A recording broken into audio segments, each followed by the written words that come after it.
Deputy Speaker.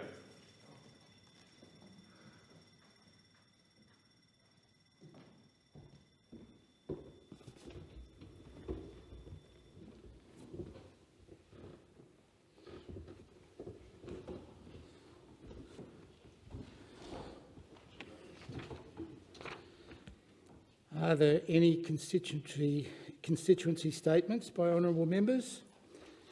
And I call the member for Cunningham. Thank you, Deputy Speaker. It's a great pleasure and indeed an honour for me to be able to make this contribution to the Parliament today.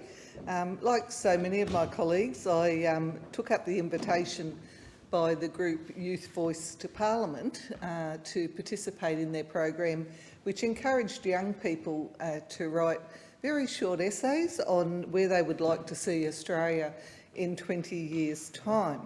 And I think this is a great initiative. Obviously, as a former high school teacher, I'm always very keen to see young people contributing their ideas to the national debate. It's sadly too often the case that people are encouraged to be cynical, which really doesn't get you anywhere at the end of the day. It's participation and being involved that makes a difference. And so I want to acknowledge all the young people in my area who made submissions to this campaign. They were all excellent short speeches that were contributed for my consideration, and that made the choice very difficult. So I do want to individually thank all of the local young people who submitted their ideas to me. That included Bethany Hopkins, Ella Lee, Katrina Beretov, Liam Galloway, Hayley Van Duyn, Nia Fleury, Poppy Treloar, Kate Ell, Erin Tucker, Charlotte McIntyre, Zoe Carruthers, Zoe Simpson and Adrielle Palmer. Thank you to each and every one of you. I have chosen to read the short speech submitted by Tegan Ware because I was so impressed with the range of challenges facing our nation that she managed to canvass in such a short speech. So here is Tegan's speech. In 20 years, I hope a lot of things are different. I want the traditional custodians of this land to get their land back and their history taught. I want women to be believed instead of dismissed. In 20 years, I want gorgeous places like the Great Barrier Reef to exist for the next generation to see, instead of a story we will just tell our children that they won't ever quite believe. I want there to be stricter and more impactful policies about climate change to ensure the protection of these beauties. I hope in 20 years it's not too late. But more than anything, I hope we can look to our government and see people that truly reflect us, all cultures, all genders, all sexualities, all disabilities, all social and economic standings. I hope we don't accept a room full of white men who do not understand the experience of women, of immigrants, of people living with disabilities, of Indigenous people. The list goes on and on.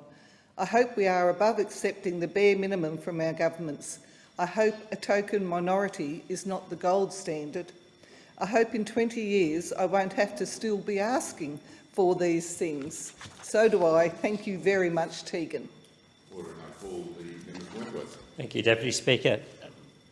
Deputy Speaker, almost 1 in 6 women will experience domestic violence at some point during their life, and unfortunately, through this pandemic, we've seen anecdotal evidence, at least, that this has been on the rise. I've spoken to a number of domestic violence support organisations in my own electorate in recent weeks, and I arranged a Zoom meeting with the Minister for Women's Safety, Anne Ruston, a number of weeks ago to hear directly from some of these domestic violence organisations. There's the Lokahi Foundation was one of them, Bondi Cottage, another, the Wayside Chapel, which also supports women fleeing domestic violence. Run for Good project, which is run by a good friend of mine, which helps women fleeing situations of domestic violence. But what you often hear from these organisations, and certainly through the pandemic, is often women have a hard time fleeing these relationships because they don't have the means to support themselves when they do. Frequently they're taking their children with them. Frequently they've often lost access to the bank accounts that they might share with their partner. Frequently they obviously don't want to have any more contact with their partner or be found by their partner, which means they need to find ways to support themselves. And a number of the organisations in my electorate help women with this. They help find them temporary housing, they help find them work, they help clothe their children and provide them with clothing and food and other essential items. But what we saw with the trial of the early access to super scheme last year, at least anecdotally I saw in my electorate, was that women were accessing that scheme in order to access liquid assets, cash, to support them and their children in the first few weeks and months after they fled a domestic violence relationship. So that's why I'm very pleased that this week the measure that was announced in the recent budget has come into effect, and this is the $5,000 one-off payment for fleeing domestic violence. That will provide women fleeing violent or abusive relationships $1,500 in cash and $3,500 in-kind payments to do things like school fees, rental fees, utilities and whatnot. And whilst this won't be a cure-all, it will hopefully provide the means for some women who are trapped in abusive and violent relationships, provide them some support for their decision to leave that relationship, which is obviously not only good for them but also good for their children, and it will hopefully provide a means for organisations such as those in my electorate to support these women as well. Surprisingly, in the eastern suburbs of Sydney, my own seat of Wentworth, which does have a high socio-economic index and whatnot, I frequently hear from police that, in fact, domestic violence is disproportionately prevalent in the eastern suburbs, and there's a high incidence, often masked by seemingly comfortable and happy and secure lives. There is a lot of violent and abusive behaviour that goes on behind closed doors. So I'm very pleased that we've got this policy in effect from this week to help women find a safer and more secure future. Order. And I call the member for Kingston. Thank you, Deputy Speaker. And of course, since my 14 years in Parliament, I have been talking about many issues, but one of the issues I've regularly raised is the importance of affordable healthcare in this country. And unfortunately, over the years, the last 8 years under this Liberal coalition government, we've seen that access really be eroded away. And this has been further impacted people in my electorate by the most recent Medicare changes that came in on the 1st of July, cutting back the item numbers of so many, the rebate that the doctors get for so many procedures that is having now a real impact on constituents in my electorate. The government rushed these changes through without proper consultation and really without the ability for doctors and patients to get their head around them. So we're now seeing the consequences, and I've been contacted by many constituents that have been affected. One family contacted me, one father of a 25-year-old son who had a serious back injury. His surgeon advised him that a discectomy was needed to correct the injury and reduce the risk of permanent, lifelong spinal cord injury. The family were rightly shocked when the surgeon told them the out-of-pocket cost would be $4,700. The father said that they had no choice but to try and find the money for their son for this out-of-pocket cost because the surgeon said it could not be delayed and it could result in permanent spinal cord injury. The family was further shocked to find out that if this injury and surgery had happened before the 1st of July this year, then the out-of-pocket cost would have been between $500 and $1,000. Like many families, they just don't have a spare $4,700 just sitting around to pay for this urgent health care. I also was contacted by Paul from Woodcroft, who's also been impacted. He contacted my office about also seeing his surgeon for significant back injury.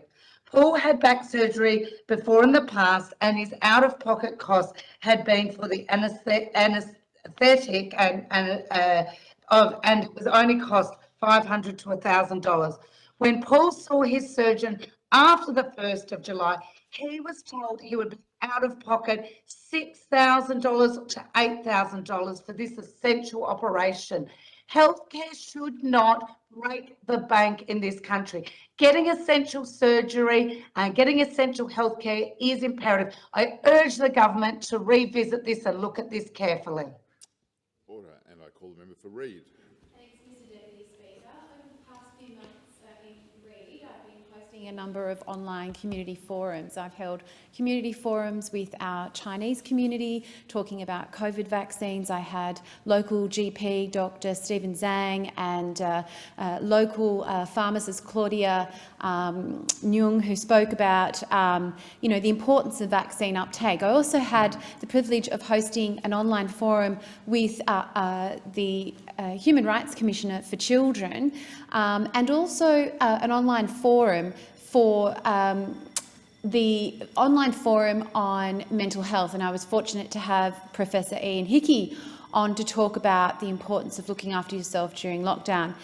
We also had a local community forum on small business. Now, small business is so important to the people of Reid. There are over 26,000 small to medium-sized businesses in Reid. Many of them are family-owned as well, and they've gone through a very difficult time. So I thought the time to host that forum was, a few weeks ago before we all opened up.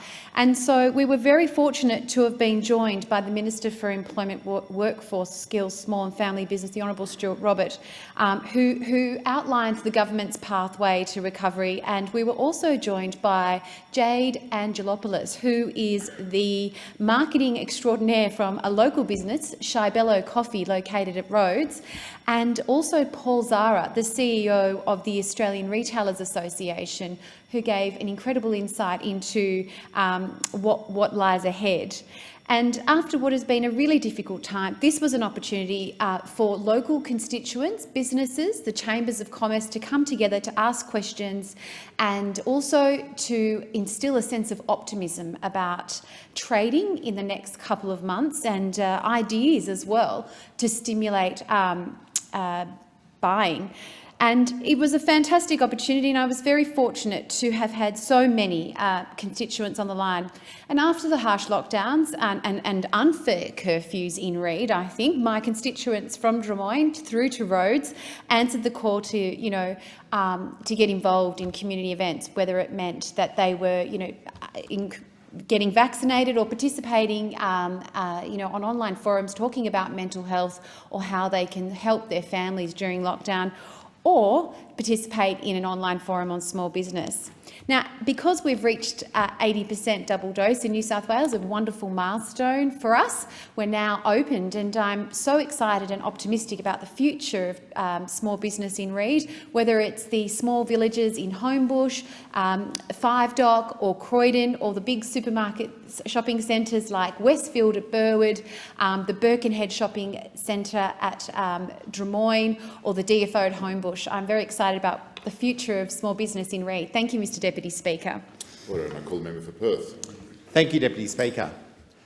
One of the most important things we can do to get decisions right in this place is to listen to the voice of young Australians. As part of the Youth Voice in Parliament Week, I'm pleased to be speaking and sharing the words of some of those young Australians from my electorate of Perth. Before I do so, I do want to say thank you to the Raise Our Voice Australia team who have pulled this initiative together, making sure that there is coordinated effort to make sure that young people's voices are heard more often in this place. And indeed, I think it's a reminder to all of us that we do need to listen to young people more than we sometimes do in making our policy deliberations. The person who I'm speaking on behalf of today is my constituent Amelia Cusk, who is 11 years old. And I just ask you to think that I know that I couldn't have written something this comprehensive or thoughtful when I was 11 years old, and thank you, Amelia, for sharing your thoughts with me, and it's my honour to share them now with the Parliament. Amelia was asked, "What do you want Australia to look like in 20 years?" And this is her answer. That question takes many forms, but the answer always remains the same. In 20 years from now, I see a country where every living thing is born equal, where people are not judged by their covers, but by what lies within, where everyone comes together to form a united Australia. In 20 years from now, I see a country that does not send people to war, to their death, but stops fighting wars altogether, a country where innocent people's lives will be spared. In 20 years from now, I see lush green grass, beautiful flowers and big trees that lend shade to people. An Australia that has stopped burning things and creating the gases that poison our planet. In 20 years from now, I see a country that is perfect. No, not perfect, nothing can truly be perfect, but as close to perfect as can be. A country that is a role model for others, We will have equality, peace and a beautiful land. Other countries will follow in our footsteps. We will be the change this world needs. We won't only shape Australia's future, but the world's. That's what I see in 20 years. They were the words of Amelia from my electorate, and some of the other speeches that were shared with me really struck me that they were speeches of young people who are hopeful and optimistic about the work that we do in this place and what can be achieved. Sarah, who was 18, wrote, "Australia is known worldwide as a fair dinkum country, a land of adventure, a land of prosperity, a land of promise." And Gemma, who was 13, said, quote, "Hopefully in 20 years there will be no such thing as gender discrimination in Australia." Maliva, who is 21 and in my electorate, is equally passionate about gender equality. She said, quote, "I want to live in an Australia where violence against women is no more. Not in the home, not on the street, not anywhere at all." I want to thank everyone who participated in this program, and I hope there are even more participants in 2022. Thank you, Deputy Speaker. Order. I call the member for Parkes. Thank you, Mr Deputy Speaker. Today I'd like to recognise the community of Brewarrina in my electorate. Brewarrina is on the banks of the Darling River in northwestern New South Wales. It's the home of one of the oldest man-made structures on earth, which is the fish traps, which has incredible cultural significance to the local people. And people like Bradley Hardy, local man who undertakes the tours and does a wonderful job in explaining to visitors the importance and the history, both the good and the bad, of the area and the significance of the fish traps.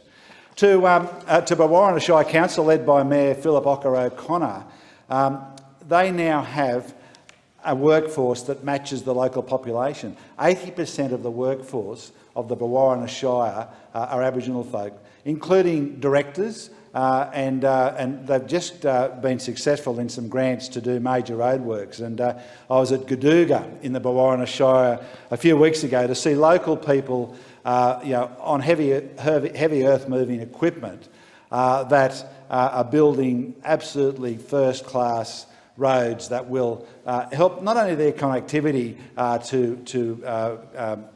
back to Brewarrina and other places, but also the links through to Queensland. The Brewarrina Ball Baths that we were able to give them a grant through the Drought Communities Fund, upgraded by local workforce, and during the start of the pandemic, up to 80 caravans camped out at these ball baths. They are so well done. But I'd like to finish up and mention a young lad who's a friend of mine. I first met Christopher McHughes, otherwise known as Burra, when he was a student, probably about 15 or 16 at Brewarrina Central School some years ago.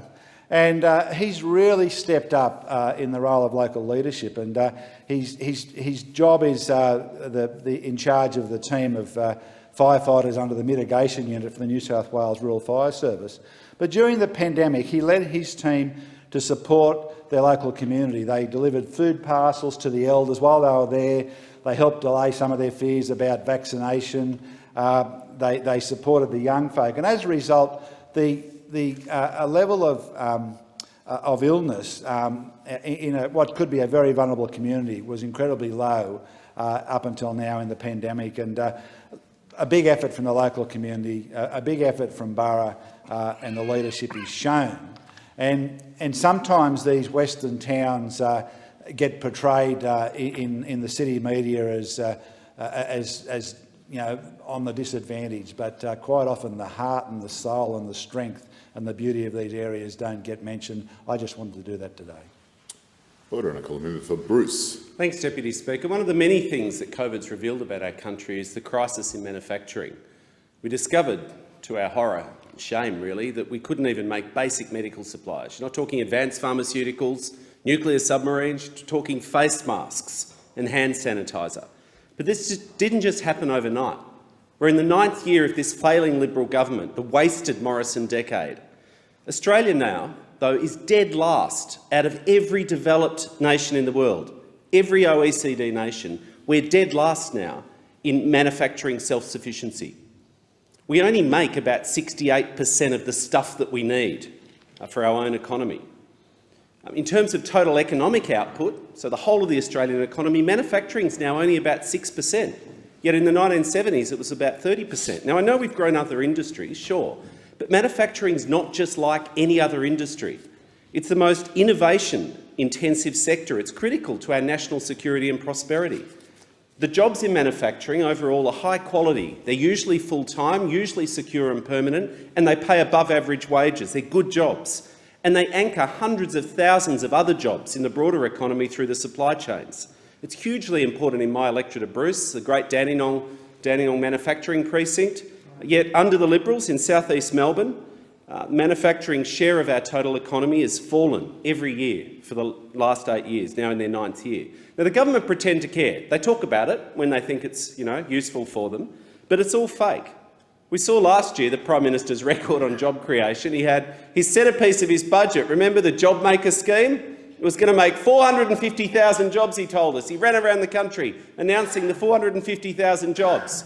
And what happened? Well, when the cameras were gone, they scrapped the scheme and it created barely 1% of what they promised. Their job creation record is a fraud.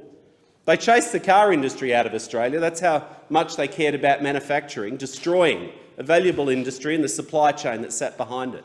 But the challenge for Australia now, as we come out of the COVID recession and Morrison's lockdowns, is how to boost manufacturing. The Prime Minister doesn't have a plan. He talks about snapback. Let's make things just how they were. Well, that's a low-wages, weak manufacturing economy. We deserve and need better. A Labor government will deliver a future made in Australia, a plan to build back stronger. A $15 billion National Reconstruction Fund to revive Australian manufacturing, partnering with the private sector. Smart policy. The Australian Skills Guarantee to give apprentices, trainees and cadets a chance on government projects. Give them a start. The Defence Industry Development Strategy, the National Rail Manufacturing Plan, and now our 10-point Buy Australian plan. $200 billion the Commonwealth Government spends on procurement. We can squeeze more value for small and medium businesses and create more jobs in Australia with a smart Buy Australia policy. Contrast with the government's laissez-faire, let it rip, she'll be right approach. Time has expired. And I call the member for Petrie.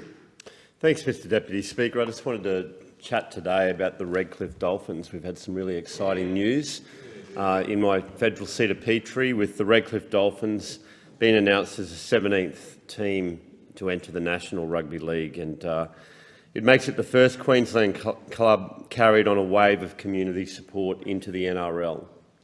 It's really exciting for our community back at home in Redcliffe.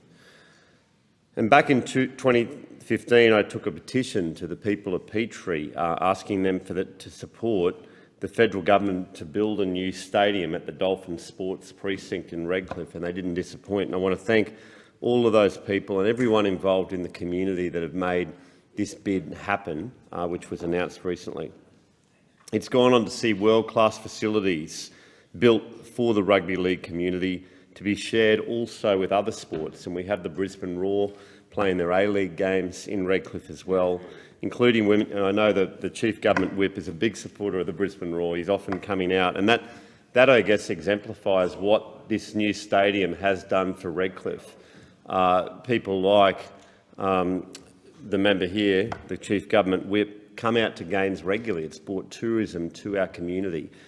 It's also brought women's sport, and it's also brought community groups. Order. The federal government's $8 million investment on behalf of Australians toward the redevelopment of the club facilities, improving seating capacity, new female amenities and change rooms was the beginning of a fantastic partnership that will importantly lead to more local jobs and local opportunities. We've also seen films even being highlighted out here at the stadium, with the US hit show The Rock, the story of Dwayne Johnson, filmed earlier this year. It's hard not to get excited by the uplift that will come locally from this announcement. It was a well-deserved win too, with the club's 74 years of proud rugby league history, producing 32 Queensland reps and 23 Kangaroos. The club boasts over 800 juniors, and if you consider the catchment of Moreton Bay up into central Queensland, Capricornia region, that equates to 1/3 of rugby league juniors. Redcliffe will be to the Dolphins what Red Hill is to the Broncos. And with 1 million visits annually to the Dolphins precinct and major redevelopment plans in the works, this is brilliant for jobs and tourism within the Moreton Bay region. And if we can make our Queensland State of Origin team a bit stronger as well, that'll be great. I'm proud to call the Dolphins my team, and with Wayne Bennett, the super coach, officially being announced as the inaugural coach, it's going to be a great first season. What started as a whisper will end in a roar from a crowd of new Dolphin supporters in 2023. Has expired, and I call the member for Jagga Jagga. Thank you, Deputy Speaker. Well, today my thoughts are all with the people in my community who are in their last day of what has been a very long and a very difficult lockdown. And because of all of their efforts, we have officially hit 70% fully vaccinated in Victoria. Because of everything they have done, we are able to get back to being with friends and family. And I am so thankful and I am so proud of everyone in our community who has helped us to achieve this. Thank you to everyone for doing your part to get vaccinated. Thank you to all our health professionals who've delivered those vaccinations at Austin Health, at Banyule Community Health, at our GPs and at our pharmacies. Thanks to our small businesses, I know you have pivoted so many times, but you have kept us caffeinated, you've kept us fed, you've kept us going. Thanks to all the remote learners, the parents, the teachers, the early educators, it has been so hard. It has been so difficult in so many ways, and we have got through this by coming together, by sticking it out together, and by together making the sacrifices that have kept our community safe. Deputy Speaker, that's why it's particularly galling for me to sit in this place and hear the Prime Minister for Sydney, who was not there for this effort by Melburnians, by Victorians, pat himself on the back for what he apparently thinks was his effort to get us through this pandemic. The Prime Minister, who was not there at the start of the year when COVID started circulating again, and we had to once again worry about older people in our community and in our aged care homes who hadn't yet been vaccinated. The Prime Minister, who wasn't there when the Delta strain came to Melbourne via Sydney, when we were not vaccinated because he hadn't ordered the vaccines early enough. He told us it wasn't a race, and who then diverted vaccines to Sydney. The Prime Minister, whose government was slow to provide COVID disaster relief payments to Victoria when we needed them, because we had to lock down, because we weren't vaccinated. The Prime Minister, who even now oversees concerningly low rates of vaccination in the disability community and for First Nations people. Prime Minister, don't turn up now with your self-praise and your op-ed in our papers. You weren't there when it counted. Deputy Speaker, there are absolutely lessons we have to learn from what's happened in Victoria. It's a global pandemic. We haven't been through anything like this in our lifetimes. We need to learn those lessons. But the Victorian government showed up every day, showed the leadership that kept us safe. Congratulations again to everyone in my community, to everyone in Melbourne. I am so proud. Get a haircut, hug a loved one, go to the restaurant, and go gently on yourself and on others. It will be different. Remember the doctors, the nurses and others on the front line still. Keep safe, and thank you. Order, and I call the member for Riverina. Nice words at the end of the member's speech there, and my daughter, who is from Georgina, who's from Melbourne, is a school teacher, and we thank them all, particularly our teachers who are at the front line teaching kids via telepresence. It's very difficult, so I understand, I concur with those final few remarks by the member opposite. Mr Speaker, I recently visited Lockhart, town in my area, fantastic little community, originally known as Greens Gunya. It kept its verandas in its main street, Green Street, when every other town was ripping theirs out. And it's now known as the Veranda Town, and I urge and encourage people to visit Lockhart. And it's been the recipient, Lockhart, of a few grants recently. And I was there to speak with the Mayor, Roger Shermer, and others about these grants, and they were very, very pleased. One of them was a Valmar Support Services, which has a place in the main street which welcomes people with disabilities. They employ a number of people, but they are growing as the NDIS is even further rolled out. Valmar originally started in Tumut, it's even in Canberra now. It's been going for 50 years, supplying and providing important disability services for people, the most vulnerable people in our community, but certainly right around the Riverina. We very much appreciate what they do, and they're going to get solar panels on their roof of their valuable support network there in Green Street, the main street of Lockhart. The mighty Lockhart Football Netball Club, last one a premiership football, that is, first grade in 2003. Prior to that, 1982, so it's been a few years in between drinks. When they joined the Hume League in 1982, they have received a Building Better Regions fund to the order of $200,000 in which they're going to provide a new community hub. They've already got a great industrial kitchen. They received previously netball courts courtesy of the federal government, but this community hub is going to be so important. Now, the Football Netball Club is not just a sports club. It's an area where people from right throughout the community will come to celebrate various personal events, such as weddings, indeed even wakes. But whatever the case might be, they will now have a facility which will be second to none in the region. So they're very much looking forward to that. And of course, the Lockhart Shire is also putting money towards it. I know the State Coalition Government has as well, putting money into Lockhart Shire. And I just want to give a special shout out to the long-serving Mayor, Roger Shermer.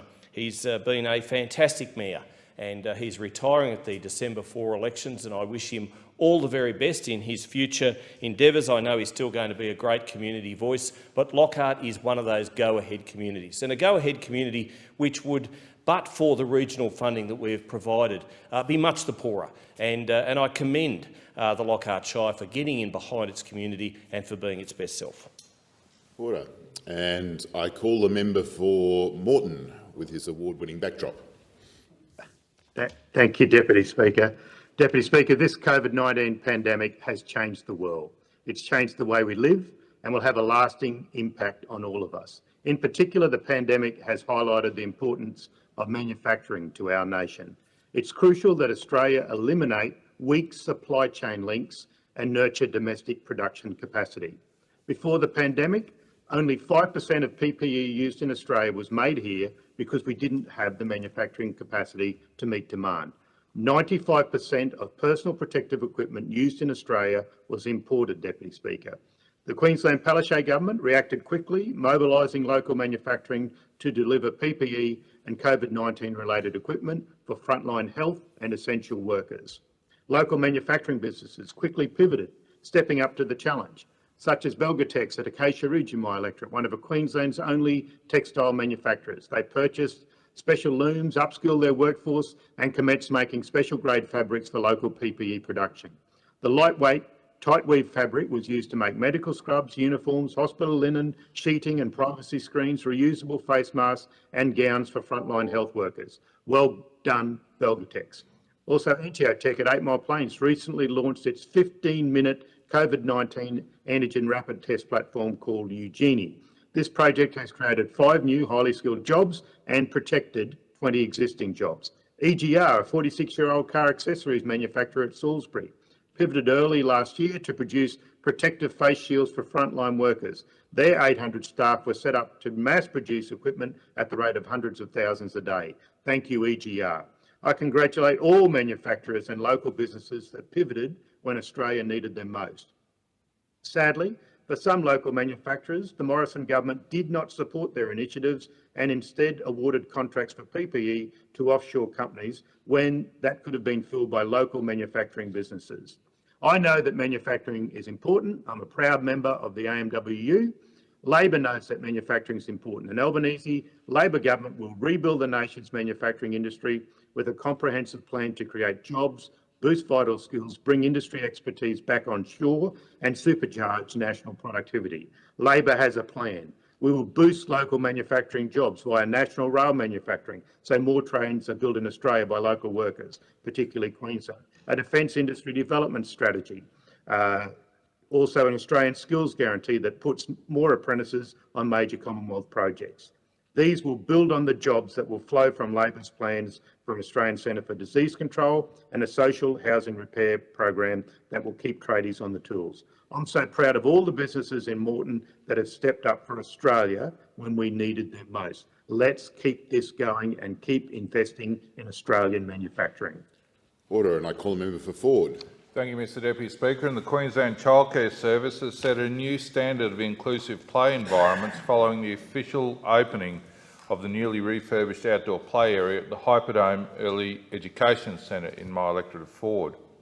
The inclusive playground is designed by pioneering play experts, Worthy, and is a local first in design. The playground features a connecting ramp which the surrounding architecture is linked to, allowing children of all physical abilities to play together. Unlike other inclusive playgrounds in the region, the key feature of this playground is it's a natural environment. It's not made of rubber and soft fall materials. It provides all the fun of natural boulders, direct pulley systems, a tree house and water play, therefore creating authentic childhood adventure for all abilities.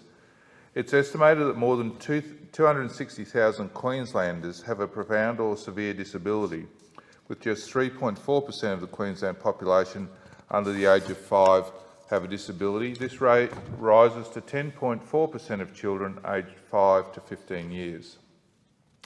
Worthy founder, playground designer and outdoor educator Lucas Ritston believes that every child, no matter their capabilities, have the right to a limitless childhood through play.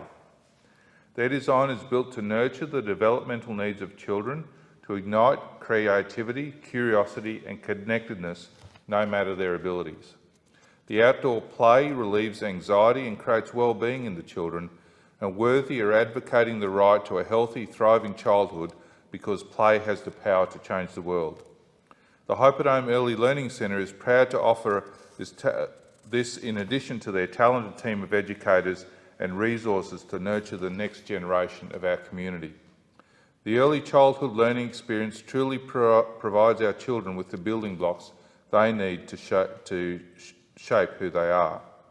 The addition of this inclusive playground to the centre only builds on the range of activities they offer to help develop children's skills across all areas. Activities such as bush kindy, swimming lessons and engaging programs such as music, yoga, fitness and drama. Parents also have the ability to order nourishing meals through QCCS's own catering company, the Healthy Cooking Company, and each one is a dietitian and nutritionist designed and tailored for dietary needs. This allows the children to fuel their bodies with the essentials they need to support their play and development. I want to take this opportunity, Mr Deputy Speaker, to commend the ongoing efforts of the staff and the team at the Hyperdome Early Learning Centre and QCCS for the clear passion they show towards teaching our youth and children of today. Order. And I call the member for Gilmore. Thank you, Deputy Speaker. Well, if there's one thing to get people's blood boiling in the Batemans Bay and Moruya area, just mention the word hospital. Let me start by saying we love our nurses, our doctors and all our hospital and health workers. They are absolute champions working in the most difficult conditions. But people in Batemans Bay and Moruya just want to have their hospital services improved. At present, around 2/3 of patients have to travel outside of the area for hospital and cancer care treatment. That often means a long trip to Canberra. The existing Batemans Bay Hospital is a level 2 hospital. The Moruya Hospital is a level 3 hospital. The plan was for a brand new Eurobodal hospital to provide the higher level 4 services and include intensive care and mental health beds. An announcement was made by the state member and the New South Wales government, and everyone thought we would finally be getting hospital services. Sorry to interrupt, and we'll stop the clock. We're getting some interference, so if anyone's on the video presence who's not on mute, and I'm thinking it might be the member for Moreton because I can't see the member for Adelaide talking, if you could just make sure that you are on mute because we are getting some type of background interference noise. I'm sorry to have interrupted you. You may proceed. The plan was for a brand new Eurobodal hospital, higher level 4 services. We'll just wait. Just a reminder, if you can hear us and you're online, if you can mute your, and I don't know whether we can, from the Hansard box, cut off the non-speakers, but and we'll stop the clock. We're getting some interference, so if anyone's on the quite sure what's happening because I can't see the member for Adelaide talking. Just make sure that you are on. I'm now getting myself back, which is not a pleasant experience. We might try and start again. Would the member for Gilmore like to recommence, or are you happy to continue from where you were? That would be great if I could start again. It was very confusing. No, sorry about that, but we were getting background noise. So I call the member for Gilmore. Thank you, Deputy Speaker. Well, if there's one thing to get people's blood boiling in the Batemans Bay and Moruya area, just mention the word hospital. Let me start by saying we love our nurses, our doctors, and all our hospital and health workers. They are absolute champions working in the most difficult conditions. But people in Batemans Bay and Moruya just want to have their hospital services improved. At present, around 2/3 of patients have to travel outside of the area for hospital and cancer care treatment. That often means a long trip to Canberra. The existing Batemans Bay Hospital is a level 2 hospital. The Moruya Hospital is a level 3 hospital. The plan was for a brand new Eurobodalla Hospital to provide the higher level 4 services and include intensive care and mental health beds. An announcement was made by the state member and the New South Wales government, and everyone thought we would finally be getting the hospital services that was promised. But no, it's turned out to be another flashy announcement, where the government is good on announcement and poor on delivery. Let's take a look at what constituents are telling me what this will mean for the new Eurobodalla Hospital. No intensive care unit, less emergency beds, no acute mental health services, no dedicated paediatric and neonatal support, no orthopaedics. I was contacted recently by a GP, aghast that the state government tried to rip out the high dependency monitors from Batemans Bay Hospital. They still want the monitors gone before the end of the year. So locals are at the state where they have no new Eurobodalla Hospital at all. The new hospital, when it's built, will have less services, but in the meantime, the government is axing services from Batemans Bay Hospital. Constituents tell me the state government is also axing security and staffing at Batemans Bay Hospital. So it's left people asking what in blazes is going on? And where is the state member and the state government missing in action? During the 2019 federal election, the Morrison government promised a radiation therapy treatment centre for the Eurobodalla, so cancer patients could have treatment close to home. But the Morrison government has reneged on that too. Good on announcement, poor on delivery. I stand with my constituents in the Batemans Bay and Moruya areas, calling on the government at both state and federal level to deliver the hospital services that people so desperately need. Order. And apologies again for the interruption, but at least you've got a practice run. And I call the member for Goldstein. Well, thank you, Deputy Speaker. Deputy Speaker, it's with sadness to advise that this chamber that our community recently lost some of its most treasured local and civic-minded residents. It's with sadness to report of the death of Sandra Elmore. Sandra was a local party stalwart and always enthusiastic participant and supporter. Sometimes her support transcended the polling booth and extended to the home. I still remember her inviting my husband Ryan and myself around to gift special rocks from her Hyatt garden to place in ours in Sandringham. That we weren't looking for rocks, which was a secondary consideration to her generosity, but it always showed the extent to which she thought of others and how she could gift and give to others, and she'll be sorely missed. Similarly, the loss of Sue Hardiman. Sue was honoured by the President of the Black Rock branch recently as a much-loved stalwart and was always someone who quietly got on with the job without fuss. She was certainly a reliable seller of raffle tickets, and she made sure she missed out on nobody. Sue's passion was also greater than herself, and she became an active volunteer for very special kids, for children with life-threatening conditions. In encouraging others to support the charity, she said, "Very special kids is very special to me. I'm a great believer that people should give back, and when you make a will, you leave it to people who can benefit. It just warms the cockles of your heart." Behind her seeming sternness was always a lively mind with a forward-looking heart.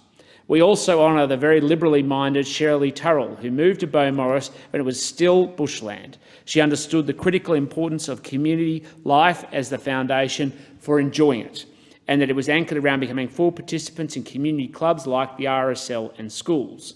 Always rolling up with their beloved Mercedes, she was an active party member, and particularly in the women's section. Shirley, Sue and Sandra represent what I love about Bayside Liberals, a liberalism that is non-judgmental, youthful and fun, and frankly sometimes a little bit cheeky. We also honour the memory of Bob Whiteway, OAM.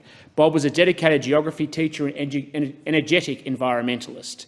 He taught at Beaumaris High School for 37 years and is remembered by former student Melissa Treverton as one of those teachers who changed lives by believing in and valuing the ideas brewing within the young minds of his students.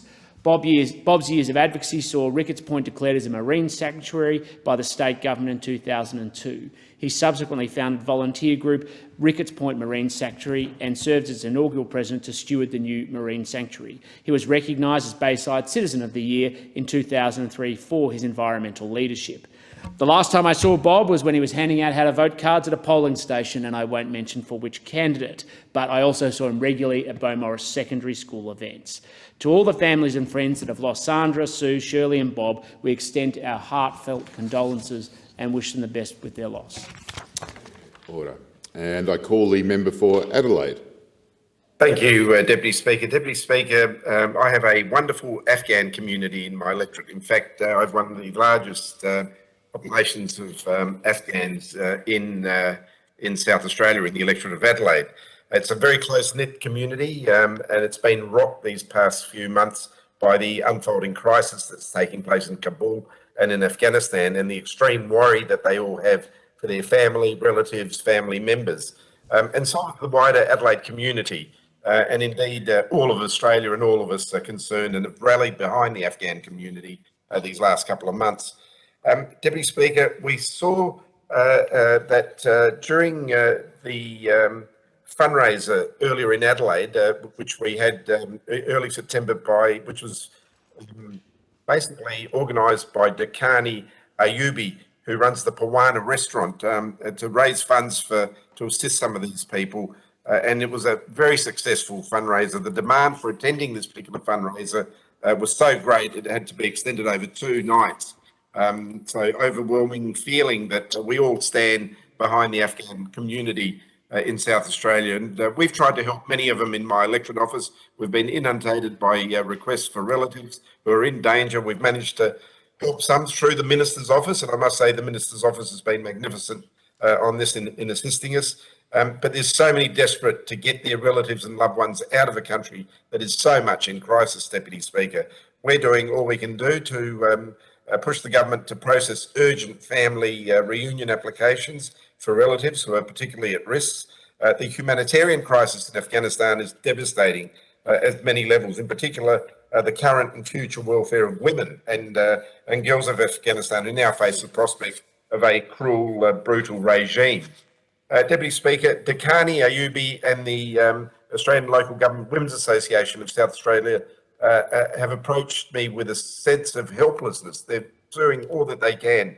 I wrote to the Prime Minister to call for an intervention to ensure the safe evacuation of Afghan women and children. As I said, the Minister's office has been very receptive and assisting where they can.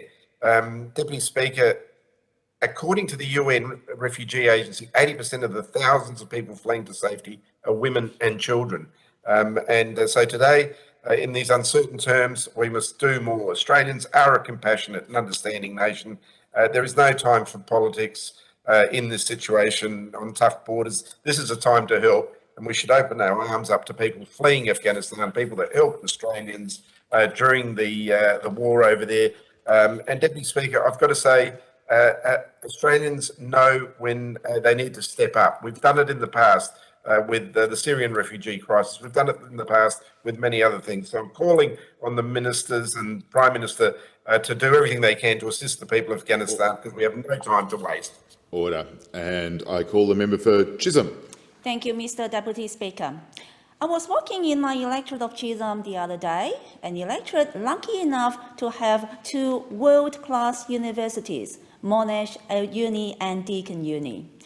The students in my electorate are in high spirits with their bars opening and their exams finishing. However, there was something missing, a part of the student community that we have been missing.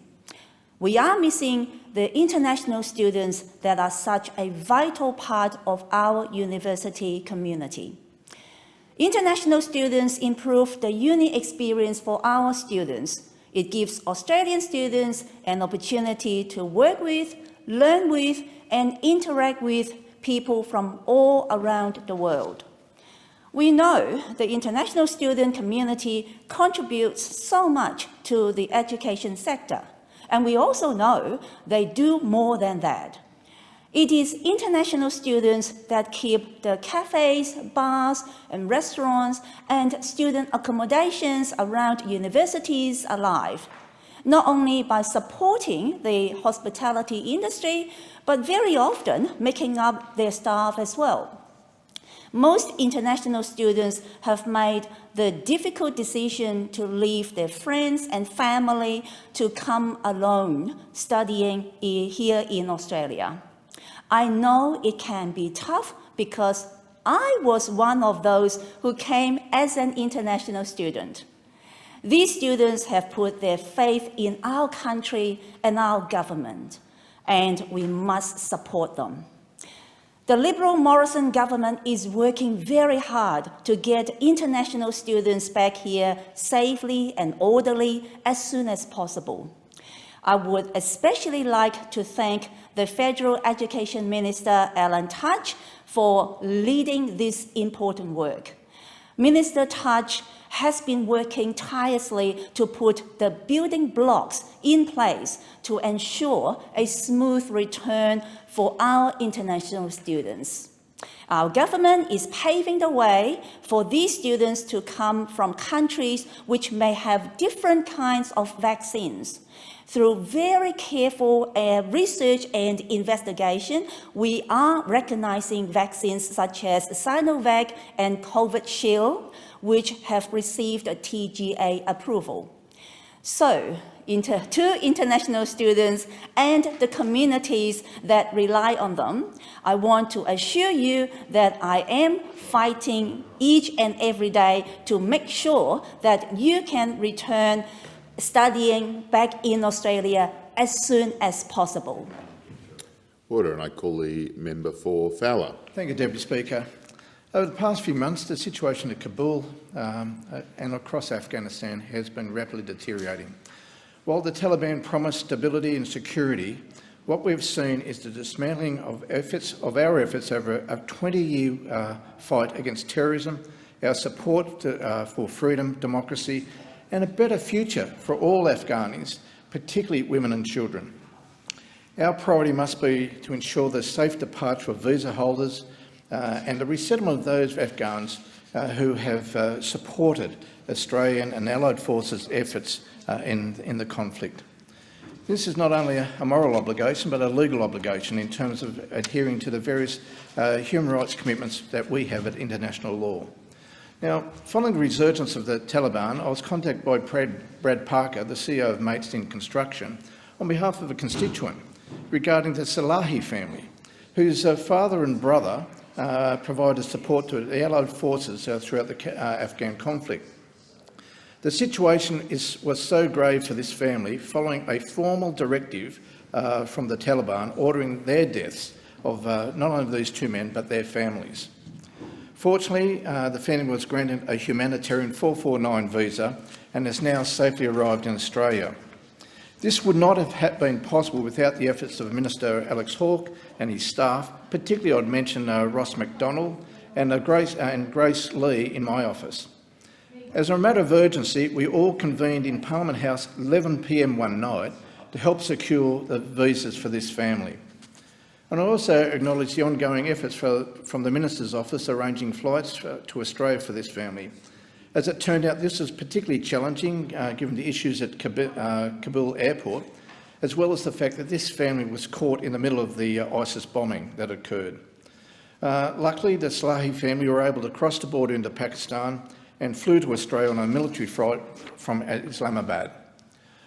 Sadly, however, this is only one of many cases, but nevertheless highlights the real need of pressing the case for these individuals who are facing such dire situations in Afghanistan.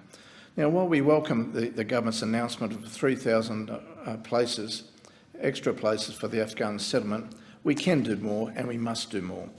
We owe it to the Australian Afghan community and to our military veterans who fought on our behalf to restore hope for these people who are suffering and endure the harsh and radical leadership of the Taliban. Order, and I call the Minister. Thank you, Deputy Speaker. Today I rise to pay tribute to the selfless members of 4 Central Western SES units who went above and beyond the call of duty after a freak tornado ripped through rural properties 3 weeks ago today. The twister formed northeast of Bathurst before decimating everything in its path in Peel, Clear Creek and Meadow Flat. A 450-kilogram trailer vanished. The brute force shifted a 40-foot shipping container. Hundreds of trees were uprooted. Cattle and silos were sucked into the vortex. Scott McKinnon at Meadow Flat was almost dragged out of his kitchen window, and a small Pomeranian, Pom-Pom, was caught up in the twister and dropped 400 metres away. Miraculously, no one was injured seriously or killed. And after a week at the vets, I'm pleased to report that Pom-Pom is also in great spirits and great health. I visited many of those affected the following day, and I was struck by the heartbreaking scenes no homeowner should ever have to face. But at each property, tarps were secured where roofs had been only hours before. Valuable possessions had been removed for safekeeping, and the back-breaking clean-up had started. The work of our generous SES volunteers shone through. So today I'd like to acknowledge those members of the Portland unit who rushed to the worst-hit property, the Meadow Flat home of Scott McKinnon and Anne Beecroft, and also Pom-Pom. And I'd like to thank Commander Kim Phillips, Deputy Commander Anthony Mention, Team Leader Kenneth McDonough, members Ebony Partridge, Wilma Frank, and brothers Rylan and Connor Gennari. These volunteers spent 23 hours tarping and securing Scott and Anne's home, also salvaging valuable possessions and removing debris. The unit called in help from Lithgow SES, and I'd like to thank and acknowledge Duty Officer Linda Garland, her 17-year-old son Samuel, Philip Turner and Augustine Then. In nearby Peel and Clear Creek, the Bathurst and Sofala SES units worked their magic on 11 properties. I'd like to recognise from Bathurst Callum Carson, Hannah Madden, John Petrich, Lachlan Kelly, Hewlin Spencer Goodsir, Joshua Clark, Joshua Bestowich, Crystal Jardua, Jason Schneff, Zeke Smith, Andrew McDonough, Matthew Molyneux, Rochelle Dawes, Carmen Beard, Carol Deans, Dave Rankin, Caroline Forrest and Dr Meredith Brainwood. And also from the Sofala unit, the Cole family, Michael, Natalie and Rebecca, and also Rob Hancock and Kathy Chapman. Outstanding individuals from Portland, Lithgow, Bathurst and Sofala SES units exemplify the community spirit that makes Australia such a wonderful country. On behalf of this Parliament, I formally recognise them today and I thank these volunteers for their dedication and service. I thank the Minister and I call the member for Layla. Thank you, Deputy Speaker. I'm using this constituency statement today to speak about a vital infrastructure project for many in my growing community. Deputy Speaker, in the last 8 long years, my community has been neglected by a government focused on holding seats rather than delivering for all Australians. And I ask in this place, are we missing out because on government spreadsheets we're marked in red and not blue? The growth in Wyndham has been phenomenal. The fastest growing area in Melbourne and 3rd highest growth area in Australia. The growth is sustained and dramatic. It is also challenging. Pre-pandemic forecasts said Wyndham would reach 300,000 people this year and 500,000 residents by 2041. And 70% of this growth is in Wyndham Vale, Tarneit, Werribee and Truganina. But this growth is failing to be met with infrastructure funding from the Morrison government. This means locals are spending longer in traffic and less time at home with their families. In contrast, the state Labor government has been investing in better public transport options, removing level crossings and improving intersections, and building the Westgate Bridge Tunnel, giving people from the west alternatives to that bridge. When federal Labor was last in government, they invested $4 billion in major infrastructure projects benefiting our community. This was led by now opposition leader Anthony Albanese as Minister for Infrastructure. That's because only Labor invests in the West. The growing communities in the north and west of Wyndham deserve more than they're getting from this tired Morrison government. That's why today I'm renewing my calls for federal funding for the Wyndham West Link. The project provides links between growing communities and connects them to the freeway. The first stage of the project will link the new communities around Werribee and Wyndham Vale with a bridge over the railway lines and connection to the freeway. This will save precious time for those commuting to Melbourne and Geelong by connecting them to the freeway. It will ease congestion on suburban streets because commuters will not travel through the heart of Wyndham to access the freeway. The project will also link Tarneit and Wyndham Vale with a fourth and more direct bridge over the Werribee River, meaning Wyndham's major growth corridors will be connected by both rail and road. It will save time and ease congestion by avoiding travel into Werribee only to head back out. A trip on the Labor-funded regional rail link takes 7 minutes to travel between Tarneit and Wyndham Vale stations. This same commute in a car yesterday, in a quiet lockdown period, took 25 minutes. On completion, this piece of congestion-busting infrastructure will also ease traffic on roads in the heart of our city. This project is vital for our growing community. That's why I promised the project should Labor have been elected at the last election, and that's why I'm encouraging the community to join my campaign to fight for this vital infrastructure. We pay our taxes to Canberra. We deserve to see some of that returned to our community rather than being used to shore up marginal and safe Liberal seats. I thank the member for Layla and I call the member for Lindsay. Thank you, Mr Deputy Speaker. Whether in the manufacturing sector or the construction sector, if you ask businesses across Western Sydney what one of the most difficult things for them right now emerging out of the pandemic, and they'll tell you it is finding and retaining apprentices. The skills shortage is something we must address, as the apprentices of today will become the industry leaders of tomorrow. And Western Sydney is home to one of the largest infrastructure projects, as you know, Mr Deputy Speaker, Western Sydney International Airport. And through the construction phase, over half the workforce has been people from Western Sydney. There are hundreds of apprentices working on the airport site and transport connection projects. Each one of them should be proud they are working on this nation-building project. The contributions of apprentices span far and wide, from building our nation to defending it. Apprentices are playing a major role within Australia's investment in our sovereign capability. And on the manufacturing front, as we reopen from the pandemic, domestic manufacturing will be critical to both our economic recovery and our national sovereignty. Over 900,000 people are employed in Australian manufacturing, and New South Wales holds over 28% of these jobs. In my electorate of Lindsay alone, there are over 600 manufacturers employing over 6,000 people.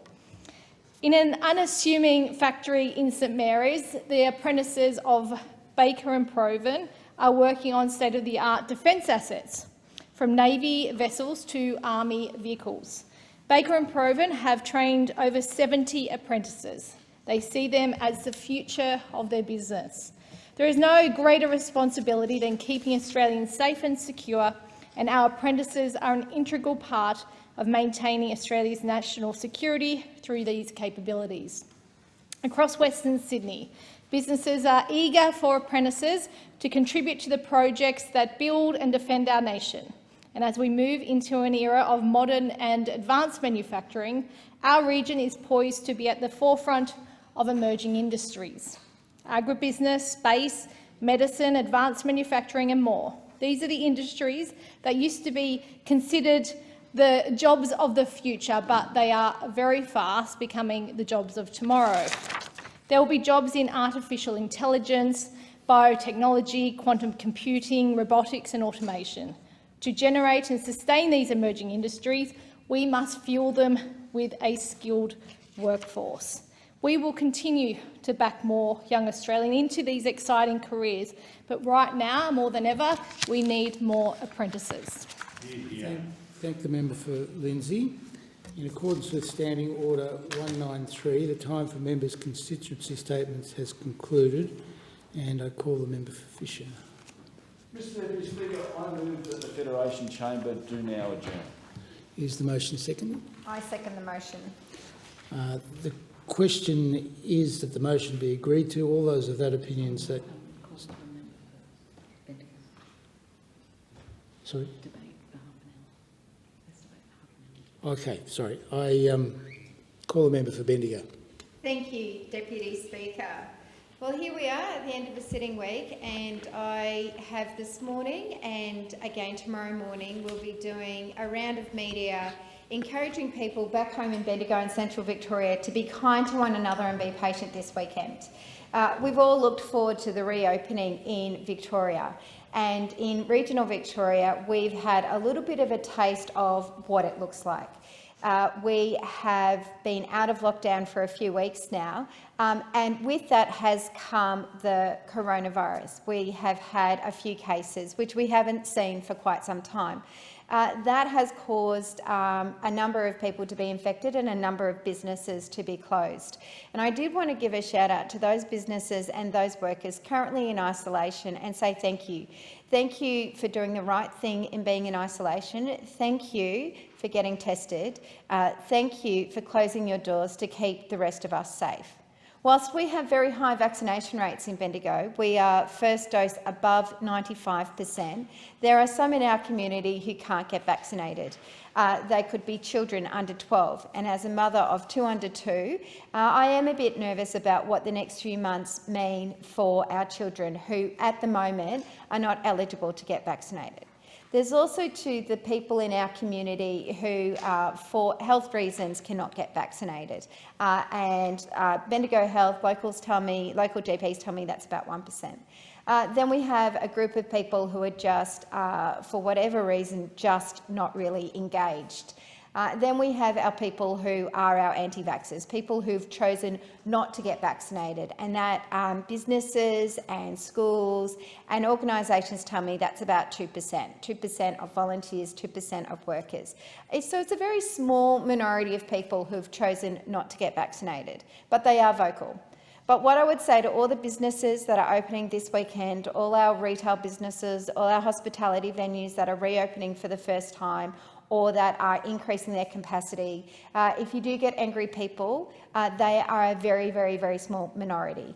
They may not be from our town, they may have snuck out of Melbourne, but they are not the majority. The majority of us have chosen to get vaccinated. Majority of us, the vast overwhelming group of us, believe in the health advice, believe in the science, and have done the right thing and gone out there and get vaccinated. I am frustrated that it has taken so long. What we've demonstrated in regional areas like Bendigo and Central Victoria was if we had the supply earlier, we would have got vaccinated earlier. We could have opened up earlier. I also want to acknowledge and thank the Victorian Government for the roadmap. It is the right roadmap, as we have seen. We need to reopen slowly so that we can stay on top of the virus. Just the businesses alone in my part of the world that have had to close because they've become exposure sites is extraordinary. Schools are closed because they're exposure sites. Businesses have closed because staff are in isolation and they can't fill shifts. This is the reality of opening up. It's not being alarmist, it's just being practical. And what really disappoints me as we go into this stage of reopening, these businesses have no federal government support. These workers have no federal government support. JobKeeper ended in March. We are now reopening. Businesses are having to close because of COVID-related reasons, yet they have no financial support. Last year, in 2021, there was some support from the federal government. This year, there is none. And that is so disappointing when we have businesses and workers trying to do the right thing. It's not going to be this glorious Freedom Day that the Prime Minister is pretending that we are going to have. We are going to be living with this virus, and living with this virus is scary for a lot of people, a lot of businesses. It is scary for people who are worried about cash flow. They are exhausted in my part of the world. I know that Sydney has been through their own COVID scare, and I understand and appreciate what's going on in the ACT because we are here. But in Victoria, and in particular regional Victoria, we've been going through this for 18 months. It has been a yo-yo, in and out, and we are exhausted. Workers are exhausted and businesses are exhausted, but they are following the health advice and we're almost there. And I put a call out to the federal government again. In the few months that we have until we are into next year, help every job be saved. Help every worker get the support that they need. Help these businesses get through. I also ask everyone to be your best self this week and next week and every week. Be your best self and respect each other. I thank the member for Bendigo and I call the member for Grey. Thank you very much, Mr Deputy Speaker. It comes as no surprise to anyone in this place that there's been a lot of focus on GFG Alliance, Mr Sanjeev Gupta, and the collapse of Greensill and the effect that it had on his global empire. Citibank here in Australia had lodged an application to wind up the operations of One Steel Manufacturing, which is major concern in Whyalla with the Whyalla Steelworks and the Tarmua coal mine operations. There are 1,200 workers employed by Liberty One Steel at the Whyalla Steelworks. There's about that many again employed in the community as a result of contracting, another 600 in the iron ore mines there, and this is in a city of 22,000. But the darkest hour, Mr Deputy Speaker, is the hour before dawn, and I feel as though dawn has risen over Whyalla, and I had great confidence that Mr Gupta would land new finance for his operations. He's been around a while, and he is a survivor, and he is a confident operator. And so it was with great joy that I took a call around about 10 days ago to announce that Liberty Primary Metals Australia had reached arrangement with Credit Suisse, who were the ones who were disadvantaged by the fall of Greensill, to refinance. And I think the most interesting thing in this refinancing deal has been done on the back of the outstanding performance of his Australian operations, which is the old RM stable. And in amongst that are the Whyalla Steelworks. Now, it's a great credit to the workers at Whyalla Steel who have taken a pay cut and buckled down. The new management there, particularly the last change, has seemed to have made an enormous difference. And this operation that was losing millions and millions, tens of millions of dollars a year, is now back in the black and making good profits. It's on the back of a buoyant steel market. But the fact that the whole of the GFG Alliance empire has basically been rejuvenated by the profits of the Australian arms just shows how good these businesses are in the long term. A bit like farming. Sometimes you've got to have faith in the future. You've got to have a long-term focus before the payoff comes. So that is great credit to those people, to GFG and to the workers and management, as I said. And so it dovetails into a few other things that are happening in Whyalla. In Whyalla, we of course have put on the table finance available for a movement to green steel, and Mr Gupta has expressed great interest in this in the past. There's been a sale of the Whyalla foreshore motor inn, and many thanks to Barbara and Tom Durham, who have been part of this Whyalla business community for many years now and managed to sell this operation and hopefully get into retirement. They feel as though they're about ready for it and they've deserved it. But it's gone to a consortium that is planning to build a $100 million hotel down on the foreshore at Whyalla and spend money building the Whyalla as a tourism destination rather than just the kind of place you pass through. And a lot of people do pass through Whyalla and they don't appreciate what is there, particularly down on the beach. The highway doesn't go along the beach. You have to drive a little way to find it. So I think that's a real tick up at the same time.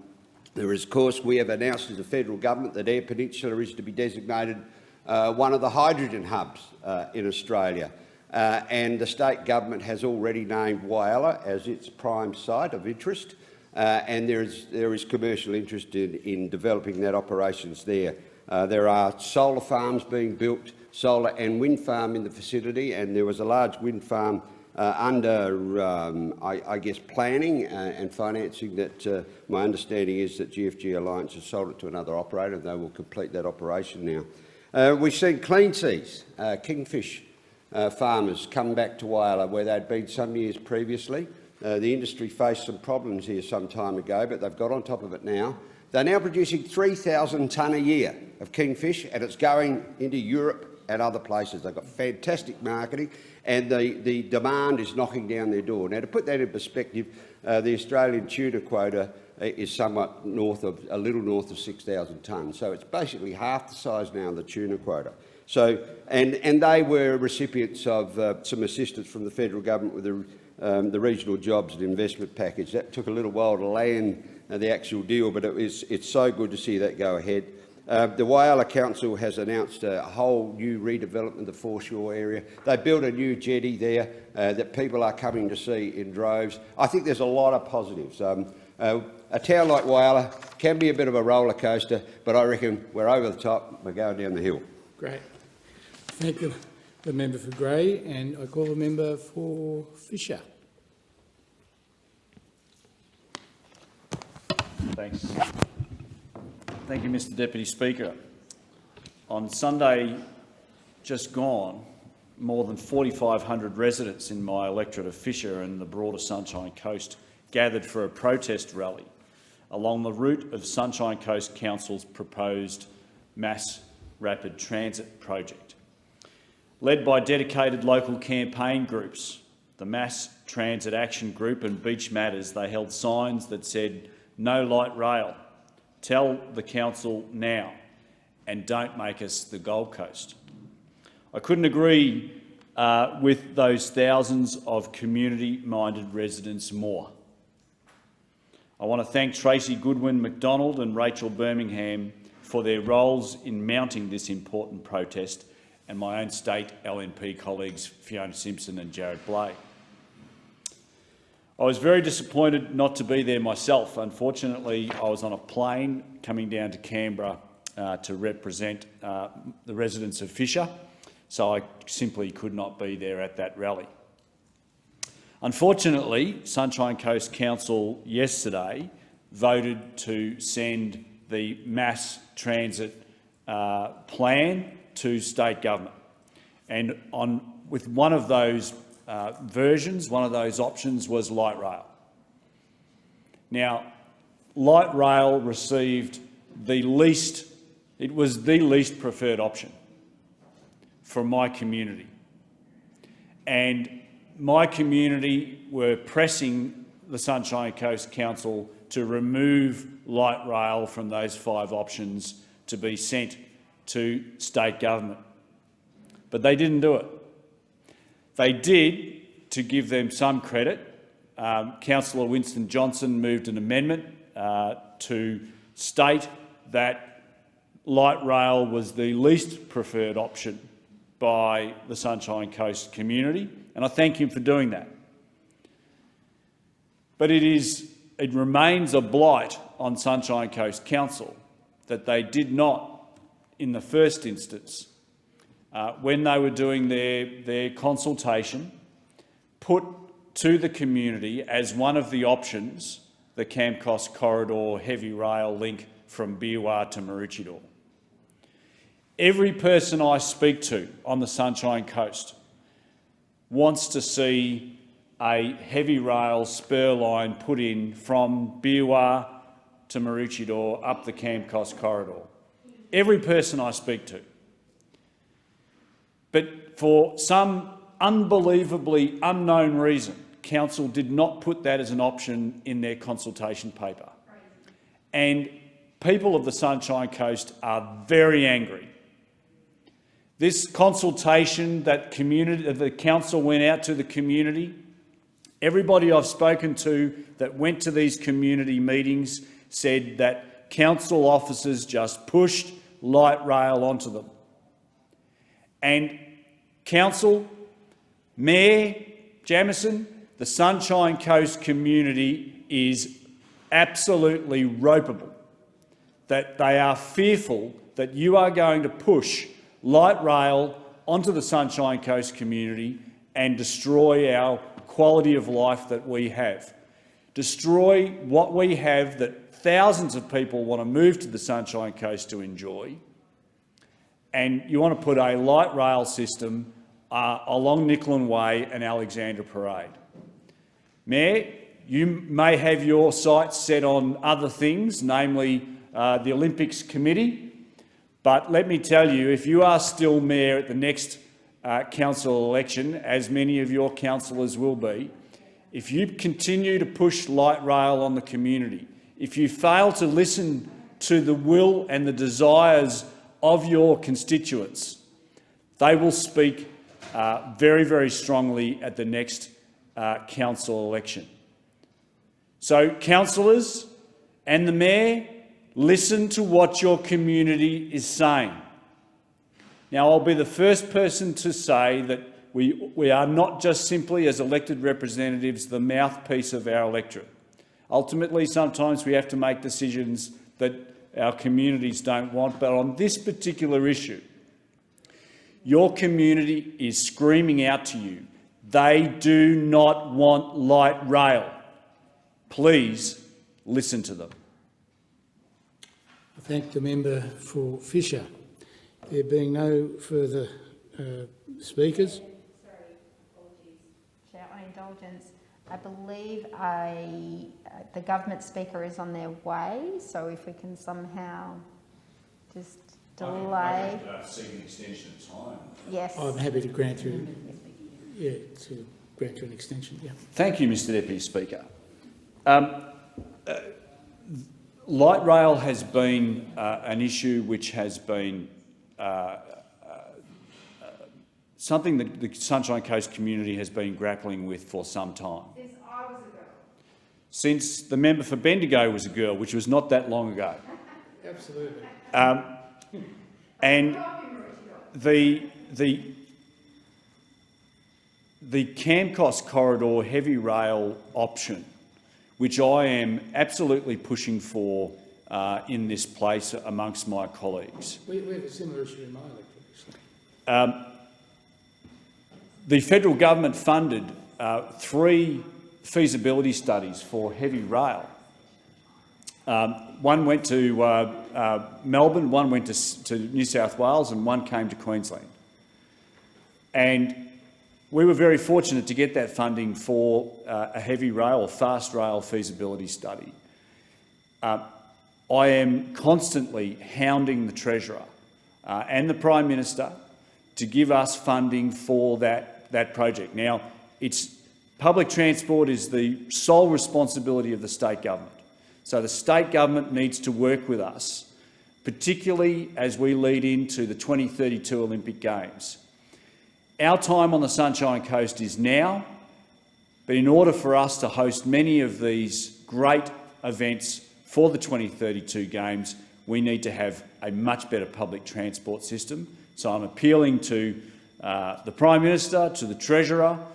We need to fund heavy rail in conjunction with the state. Mark Bailey, I'm asking you as well as the State Transport Minister to put your very long arms in your short pockets and give us some money for heavy rail on the Sunshine Coast. I thank once again the member for Fisher, and I call the member for Robertson. I thank you, Deputy Speaker, and I thank my colleague, the member for Fisher. I rise to update the House on 2 very important projects in my electorate of Robertson: the Peninsula Recreation Precinct development at Umina Beach and funding for commuter car parks in Woy Woy and Gosford.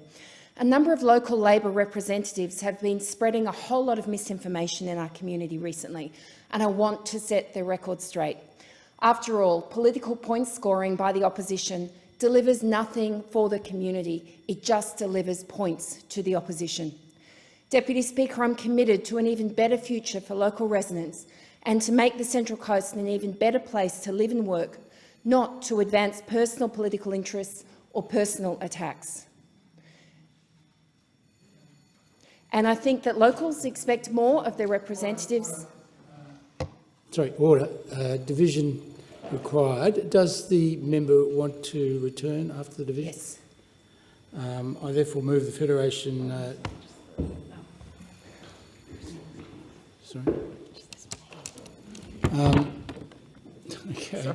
A division is called for in the House. The proceedings are suspended to enable honourable members to attend the division. The proceedings will resume when the Chair of the Federation Chamber is resumed on the conclusion of the division or subsequent divisions. Good. Okay.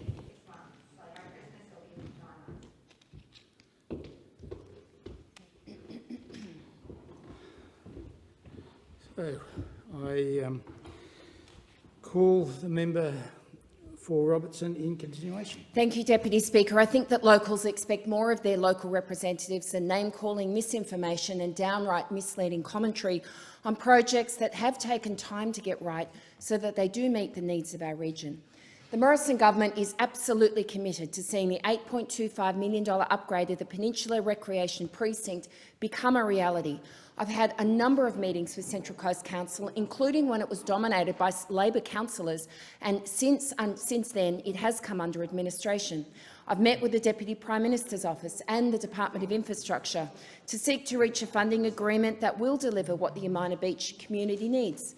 This year alone, I've met with Central Coast Council 10 times regarding the delivery of this commitment and to advocate on behalf of local sporting groups, including the Umina United Eagles Soccer Club, Umina Bunnies Junior Rugby League Club and the Southern Spirit Cricket Club. These clubs have made it clear that they want 2 separate facilities, each with a club room, storage, change rooms, toilets and a canteen. That's exactly what I intend to help deliver. Many of the initial designs we received from Council didn't meet these requirements and simply weren't good enough.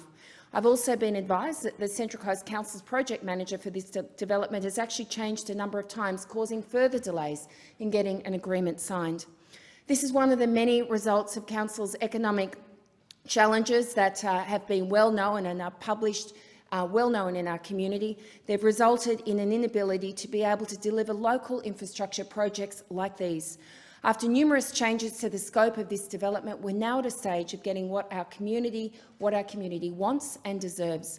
I'm advised that the funding agreement is almost complete and funding should be able to be made available to the Council shortly. These buildings, Deputy Speaker, are much more than simple amenities. They're places where the local community can gather and belong. That is what this project is about. That is what I have fought so hard to see get this project right. And I'll continue to be advocating until it is delivered and used by all in our community. The Morrison government is also committed to delivering on more commuter car parking in Gosford and Woy Woy. In the 2019-20 budget, the Australian government committed $5 million towards the Woy Woy commuter car park under the Urban Congestion Fund and $30 million to fully fund car parking, the 600 commuter car spots in Gosford. The Woy Woy car parking is 100% funded through the government and will be delivered through Transport for New South Wales, but I'm incredibly disappointed and frustrated by the delays that we've seen to this project. Currently, the car parking is in the design and planning phases, and some engineering issues have been identified across possible sites. It does include all the potential sites being flood-prone due to their proximity to Brisbane Water, the requirements of extended retaining walls and the need to relocate rail assets. It's a big project. The car parking at Gosford will also be funded by the Australian government and will now be delivered with Transport for New South Wales, who are undertaking scoping activities to identify a suitable site. And I do thank Transport for New South Wales because the project was delayed as scoping that was initially being undertaken by Central Coast Council was not able to be completed by them when they went into administration last year. Council advised they could no longer undertake the delivery of the project, so the New South Wales Government is now helping to deliver this commitment to my community, and I thank them. I do assure local commuters that I will continue to work with the New South Wales Government on the scope of these projects and ensure that they are delivered as soon and safely as possible. I'm advised that by the end of next year, the government expects around 75% of the projects under the Urban Congestion Fund to be completed or to be under construction, and I will be fighting and advocating every single day, as I have since the project was announced, to see the Gosford and Woy Woy projects delivered as part of this number. Deputy Speaker, the Morrison government recognises the importance of delivering on crucial infrastructure initiatives like this.